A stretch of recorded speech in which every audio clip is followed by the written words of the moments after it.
वज़ीर इत्तलात पंजाब अस्मा बुखारी की पीटीआई जलसे पर तनकीद। कहा कि पंजाब से आज तहरीक इंसाफ का खात्मा हो गया है। पूरे पंजाब से 3000 लोग आए हैं। लाहौर से अब तक 1600 लोग जलसे में शरीक हुए। लाहौर का दौरा करके आई हूँ, कोई रुकावट नहीं है। अली अमीन सरकारी मशीनरी के साथ आ रहे हैं। आलिया हमजा को बहुत शौक था और वो सिर्फ 150 लोग लेकर आई हैं। जरताज गुल के साथ 100 से 150, ऑपोजिशन लीडर के साथ 60, लतीफ खोसा के साथ 25, रेहाना डार और उमर डार सिर्फ 20 लोग लेकर आए हैं। साहिवाल से 332 और मुल्तान से 115, फैसलाबाद से 77 और गुजरावाला से 85 लोग आए हैं।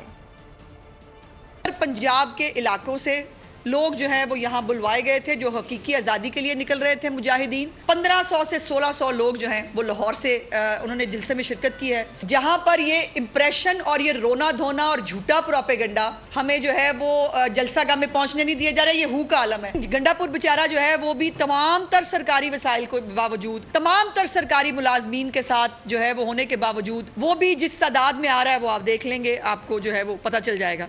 जो आलिया हमजा साहिबा है, जिनको बहुत शौक था जलसा कराने का, 100-150 लोगों के साथ तशरीफ लाई हैं। सरदार गुल साहिबा, उनके साथ 100 से जो है 150 लोग जो हैं वो मौजूद हैं। सरदार लतीफ खोसा साहब, सो वो अल्लाह के फजल से 20-25 लोगों के साथ जलसागाह में तशरीफ लाए हैं। रेहाना इम्तियाज डार और जो है उमर डार साहब जो तशरीफ लाए हैं 20 लोगों के साथ। साहिवाल के जो है वो 26 से 32 लोग जो है वो मौजूद है। मुल्तान के 117 से 155 लोग मौजूद हैं। फैसलाबाद से जो है वो 63 से लेकर 77 तक लोग जो है। गुजरावाला में 65 से 85 लोग आए हैं।